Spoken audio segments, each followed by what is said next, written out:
I understand that there was some reconnaissance done before these strikes. Were we also involved in that, and how so?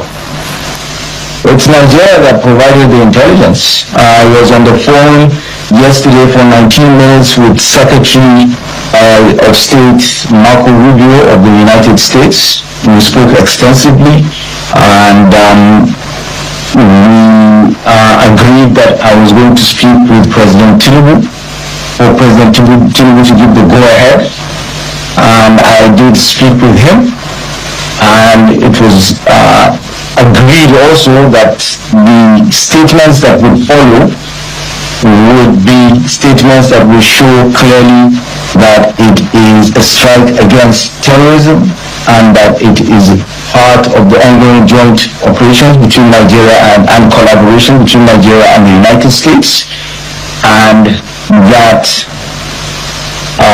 it is not to do with religion, it's to do with protecting Nigerians and innocent lives of either Nigerians or non-Nigerians. This was clear.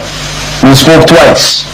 We spoke for 19 minutes before the strike, and then we spoke again for another 5 minutes before it went on.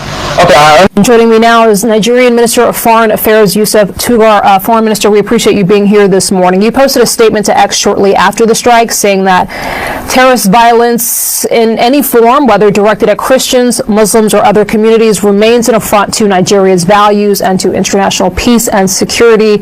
Foreign Minister, that is a different message than what we've heard from President Trump, who has really focused on the killing of Christians. What can you explain for our viewers is really happening on the ground here? Who's really being targeted? Terrorists are being targeted. This has always been Nigeria's approach, and this also puts to rest any doubt with regards to the Tinubu administration's resolve to fight terrorism. This was coordinated with the U.S. the same way that we've been saying we're ready, willing, and able to collaborate, to coordinate with any foreign government that is committed to the fight against terrorism. This is not about religion. It is about Nigerians, innocent civilians, and the wider region as a whole. That was the Minister of External Affairs, Ambassador Yusuf Tuggar, after the Christmas Day bombing, granting interviews to Channels Television and the CNN, where he narrated how Nigerian government collaborated, how it was the Nigerian government that supplied the intelligence, how his government, how himself spoke with Marco Rubio for 19 minutes and then for another 5 minutes and all that, how he spoke with Tinubu, the president, in coordinating the whole thing about the Christmas Day bombing.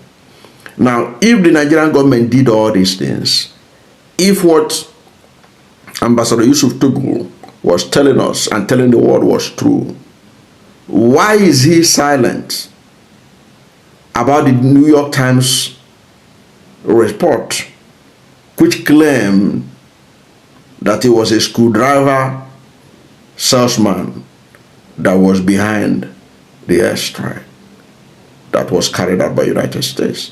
Why is the government silent on that? Because already in a country where there is so much Igbophobia, some people are now looking at it as this is the Igbos that invited Trump to bomb northwest Nigeria. Nothing could be further from the truth. You heard it from his own mouth that he coordinated. He was one of those who coordinated the bombing, and he's from Northeast. He's a Northerner.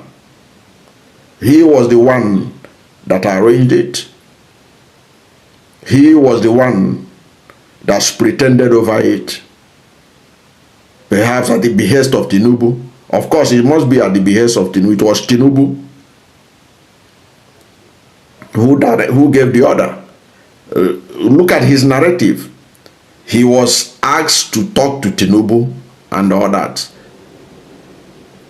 If Tinubu said that if Tinubu had said, I'm Commander-in-Chief of Nigerian Armed Forces, I will not allow Trump to bomb terrorists in Nigeria, that operation would not have taken place.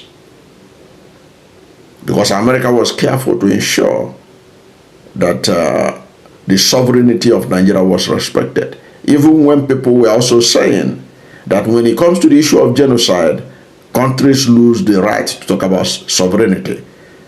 Even the paper that was presented on this subject of Christian genocide in Nigeria by Professor Joash Amepitan, who is now the INEC chairman, he wrote that there is Christian genocide in Nigeria and that Nigerian government don't have the political will to take care of it, that international community should come in. And in his position paper on this, he said that a country loses the rights on sovereignty when the issue of genocide is involved. Okay, but at least the Nigerian government, you had the Ambassador Tuggar saying that he coordinated, he arranged everything, they supplied intelligence, they worked together as a team. They even collaborated on what to say after the bombing, how to narrate the story after the bombing. So if that was what they did, if they didn't lie to us, if they didn't lie to the world, why are they silent when some of their supporters are celebrating the story from the New York Times that was published on January 18, 2026, which the New York Times mischievously titled "The Screwdriver Salesman Behind Trump's Airstrike in Nigeria."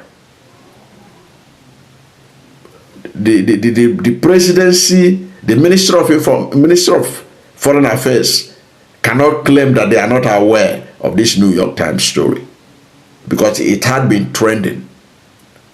But 2 days after, the government of Nigeria has said nothing. Now, the Minister of Foreign Affairs, where Ambassador Tuggar is in charge, has not said anything to debunk that story and say, look, that's not true. We supply the intel with which America used in bombing the Lakorawas or the ISIS in Sokoto. The presidency itself has kept mum. Bayo Onanoga cannot claim that he's not aware of this story. He's well aware of it. There is nothing that will make me to believe that Bayo Onanoga and other information managers at the presidency, that they are not aware of this story about the New York Times. They cannot claim that they are not aware of it. So why are they keeping silent over it? Why are they not debunking that story? Are they so scared of the New York Times that they don't want to debunk them? When they know that that narrative is not true. Even on the, you looking at it from the perspective of the capacity of United States. United States government cannot rely on one man to be able to carry out something as sensitive as launching airstrikes on one man who is a screwdriver salesman. Ordinarily, it doesn't make sense, given the enormous resources available to the US president. But the New York Times, because they are anti-Trump, came up with that story. What was expected of Nigerian especially the Nigerian government, is to debunk the story by saying it's not true. We worked with America. We have been collaborating with America. We supply the intel. Just disregard the story by the New York Times. But to the shock of many, it appears the government is enjoying the fake news by the New York Times that it was an Igbo trader in our nation. New York Times was, well, at least they didn't mention any tribe. But now people are turning it was an Igbo trader. Then those that copied from New York Times the story, I'm talking about people like the Cable, they told me that it's on a trader and all that, trying to ethnicize the whole thing. Ordinarily, government supposed to come out and say, no, it's not true. What happened, the Christmas Day bombing, was a collaborative effort between Nigerian government and the US government. It has absolutely nothing to do with a screwdriver salesman who happens to be the founder of Inter-Society, an NGO that is committed to draw attention to the issue of human rights abuse in Nigeria. I don't know, what do you think? What do you think is the reason why the presidency, the foreign affairs ministry, and others, they have not said anything about this New York Times story? Or are they telling us that they lied to us, that they worked with America, that they shared intelligence with America? Or just for political reason, they want to allow this kind of story to circulate unchallenged? Whatever is your position, let's hear from you at the comment section. Thank you for watching this video. And if you are new to my channel, you have not yet subscribed to my channel, please subscribe to my channel. Hit the subscription button, hit the notification bell.